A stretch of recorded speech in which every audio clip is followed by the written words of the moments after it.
Salome alipofika mbele ya nyumba ya mama yake mzazi huko Gongo la Mboto, moyo wake ulikuwa umejaa furaha na matumaini. Alikuwa akisubiri kwa hamu siku hiyo kwa miaka mingi sana.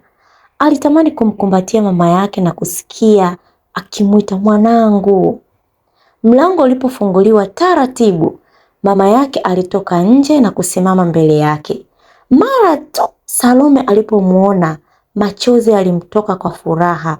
Alimkimbilia mama yake ili amkumbatie, lakini ghafla mama yake alimrudisha nyuma kwa nguvu na kusema kwa sauti kali, "Samahani, mimi sikujui, sina mtoto kama wewe. Mimi nina watoto 3 tu, wewe si mwanangu." Baada ya kusema hivyo, aliingia ndani haraka na kufunga mlango. Salome alibaki amesimama pale kama aliyepigwa na radi. Dakika chache baadaye alianguka chini na kuanza kulia kwa uchungu mkubwa. Hakuamini alichokiona wala kukisikia. Ndoto aliyokuwa nayo kwa miaka mingi ilivunjika mbele ya macho yake. Yule dada aliyekuwa amemsaidia kumtafuta mama yake alimshika mkono na kumwambia kwa upole, "Pole sana Salome, tuondoke." Wakapanda gari na kurudi sehemu aliyokuwa amefikia. Usiku ule Salome hakulala, alilia mpaka macho yakavimba. Alijiona mpweke na mwenye kukataliwa duniani.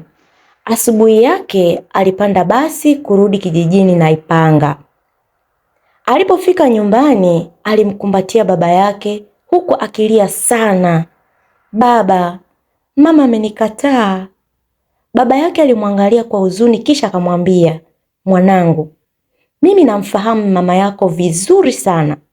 Nilihisi tu kwamba jambo hili lingeweza kutokea. Mama yako alipokuacha ukiwa mdogo, aliondoka kwa makusudi kabisa." Alinyamaza kidogo kisha akaendelea kusema, "Lakini kumbuka, yule bado ni mama yako mzazi aliyekuzaa. Ila ukweli mwingine unatakiwa kuujua. Huyu mama yako wa kambo ndiye amekuwa mama yako halisi tangu ukiwa mdogo." Maneno yale yalimgusa sana Salome, lakini moyo wake bado ulikuwa umejaa maumivu makali mno. Maisha yaliendelea. Mwezi Februari ulipofika, matokeo ya kidato cha 4 yalitoka. Kwa bahati mbaya Salome alifeli mtihani wake. Baba yake alimuita na kumwambia, "Mwanangu, kama unataka nitakupeleka ukajifunze kushona." Lakini Salome alikataa haraka sana. "Hapana baba, mimi nataka kwenda kusomea nursing." Baba yake akamjibu kwa upole, "Nursing ni ngumu mwanangu, umefeli. Labda urudie mtihani kwanza." Baada ya kufikiria kwa muda, Salome alikubali kurudia mtihani. Baba yake alimtafutia mwalimu binafsi ambaye alikuwa akija nyumbani kumfundisha kila siku. Kadri muda ulivyopita, Salome na yule mwalimu wakaanza kuwa karibu zaidi. Baadaye mwalimu huyo alipata kazi Dodoma na kuhamia huko. Lakini waliendelea kuwasiliana kwa simu kwa siri. Bila kujua Salome tayari alikuwa amebeba ujauzito. Miezi kadhaa baadaye alianza kujisikia vibaya mara kwa mara. Alipoenda hospitali, alipimwa na kugundulika kuwa ni mjamzito. Habari ile ilimchanganya sana. Kwa hofu na aibu, Salome alijaribu kutoa mimba kwa kutumia mitishamba ya kienyeji, lakini haikuwezekana. Baadaye baba yake aligundua ukweli huo. Alipofahamu kuwa mwanawe ni mjamzito, alihuzunika sana sana. Hakuwahi kutarajia jambo hilo.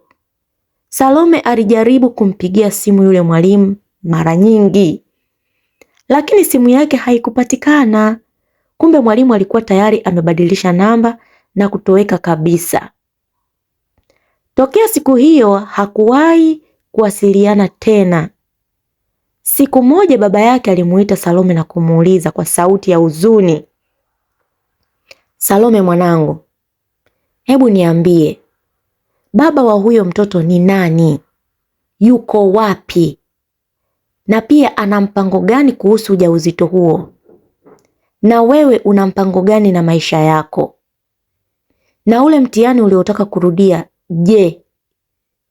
Salome alikaa kimya, machozi yakaanza kumtoka pole pole. Hakujua aanzie wapi. Je, Salome ataweza kusimama tena baada ya yote yaliyomtokea? Usikose sehemu ya 3. Tuendelee kujifunza, kufurahia. Kiswahili ni lugha yetu. Asante kwa kuangalia na kujifunza Kiswahili kwa kupitia stories. Mungu akubariki na uwe na siku njema. Kwaheri.